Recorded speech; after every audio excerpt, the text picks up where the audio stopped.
Welcome to the FERPA training. This training session is designed to enhance and reinforce your knowledge regarding the privacy of student information as it relates to FERPA.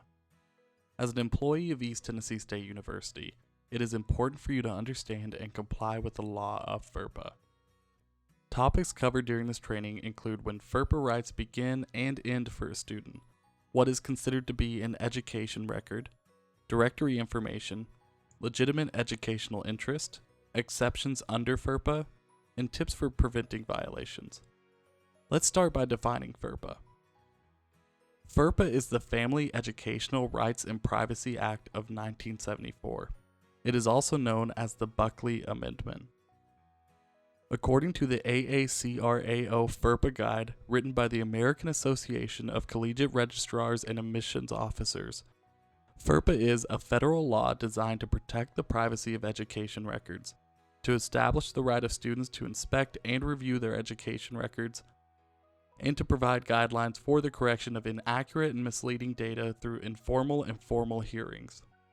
Some key terms relating to FERPA that will be discussed throughout this presentation are student, education record, school officials, personally identifiable, directory information.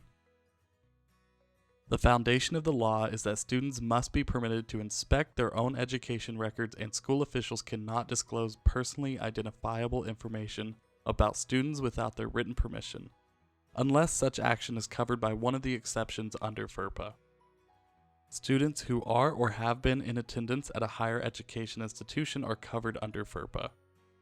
Applicants who are denied admission or who never attend are not covered under FERPA. Although applicants and prospective students technically do not fall under the law of FERPA, we can and should extend them the same rights that we do for those who are covered under the law. In other words, East Tennessee State University encourages you to protect the privacy of student records for applicants as well as attending students. FERPA rights actually begin for students when they begin attending an institution. For the university, this means a student is officially registered for at least one class and that class has started. FERPA rights continue even after the student leaves the institution. Deceased students are not covered under FERPA. We recommend that anyone requesting information on a deceased student be referred to the Office of the Registrar. There are 5 primary rights students have under FERPA. First, to inspect their education records. Second, to request an amendment to their record and a hearing if the request for amendment is unsatisfactory. Third, to file a complaint with the U.S. Department of Education if they feel their rights are being violated. Fourth, to expect that their education records will be kept confidential. And fifth, to request that the university not disclose their directory information. Education records are defined as records that are directly related to a student and are maintained by an institution. These records can be in any media form, such as handwritten, typed, microfilm, microfiche, or electronic format. Any information that can personally identify a student must be handled in a secure way. This includes any record with the student's social security number on it, including registration forms, transcripts, student information displayed on a computer screen, grades, class assignments, class rosters, student schedules, reports. Again, any item that has the student's social security or student ID on it is personally identifiable. Personally identifiable information that is not handled in a secure manner is considered to be a violation of FERPA. Now that we have discussed what it is to be considered an education record, let's review the 5 primary types of records that are not considered to be part of the student's education record. First are personal notes. Second, law enforcement unit records. Third, employment records. Fourth, medical records, and finally, alumni records. Personal notes are notes maintained by a faculty or staff member who made the notes. Personal notes may also be referred to as sole possession notes. For example, an advisor meets with a student to discuss the upcoming semester. After the student leaves the room, the advisor makes a note about what was discussed and files the note in his or her own file drawer. This is considered to be a personal note, because it was not made in the presence of others and it was filed in the advisor's own office.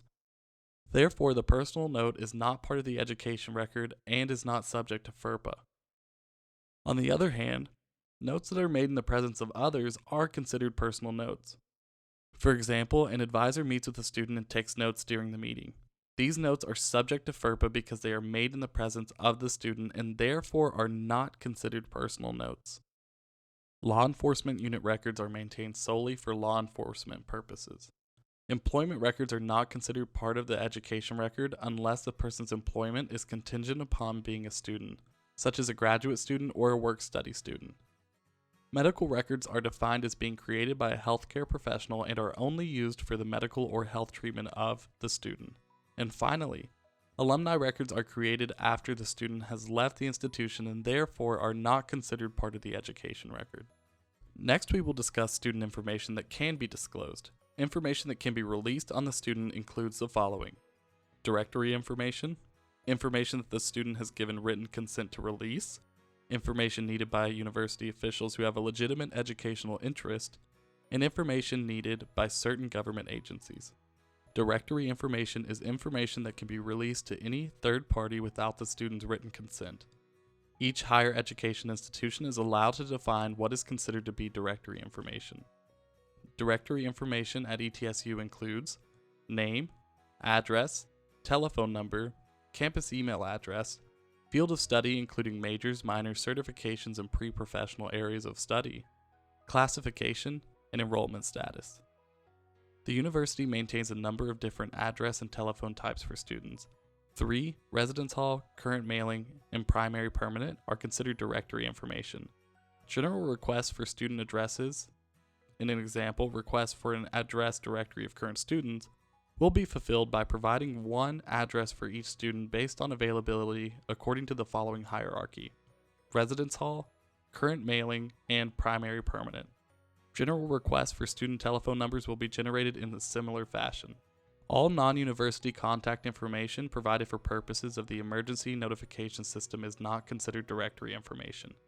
Cell phone numbers, unless provided as a residence hall, current or primary permanent telephone number, are not considered directory information. Participation in officially recognized activities and sports, including photographs of athletes, dates of attendance, including matriculation, drop, and withdrawal dates, degrees and certificates received, including date awarded, awards received, including Dean's List, scholastic honors, departmental honors, memberships in national honor societies, athletic letters, and university-funded scholarships, excluding those that are need-based, and previous education institutions attended. First Mate access. The First Mate system allows students to give access to various areas of their academic and financial records to parents, spouses, and others. For more information, please visit www.etsu.edu/firstmate. Now that we have discussed directory information and other circumstances and programs in which the university releases information about students, it is important to know that students under the law of FERPA do have the right to request that their directory information not be released. A FERPA hold means that the student's entire education record is considered non-directory information. When a student calls the university or a person calls on the student's behalf, the university cannot even acknowledge that the person is a student at our institution. This makes communication between the university and the student very difficult. Therefore, we strongly recommend that students do not get a FERPA hold unless it is absolutely necessary. In review, directory information can be released to any third party without the student's written consent. The only exceptions are when a student has placed a request to have his or her directory information suppressed through a FERPA hold. The university computer system will show that a student record marked as confidential when a student has a FERPA hold. In addition to having access to directory information, university faculty, staff, and other designated officials have access to non-directory information if they have a legitimate educational interest. University officials are defined as faculty, staff, and students who have a direct need to know information in order to do their jobs. Also considered to be university officials are members of the Board of Trustees, university administrators, faculty and staff under contract or appointment to the university, and temporary employees, student workers, and graduate assistants. Legitimate educational interest is defined as the need to know in order to be able to perform an administrative task as outlined in a person's official job duties, or to be able to perform a supervisory or instructional task directly related to the student's education, or to perform a service or benefit for the student such as healthcare, job placement, financial aid, etc.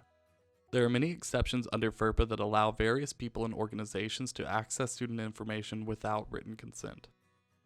Now that we have discussed some of the exceptions under FERPA, let's talk about parents' rights and some additional ways to avoid violations under FERPA. Parents may only obtain directory information. In order to obtain non-directory information, parents must have a signed consent form from their child. There are many ways for you to prevent violations of FERPA. First, if you have access to student information through the computer system, this access does not grant unrestricted use of that information. Remember, you must need the information in order for you to do your job. Curiosity is not a valid reason to view student information. If you are ever in doubt, do not give student information out.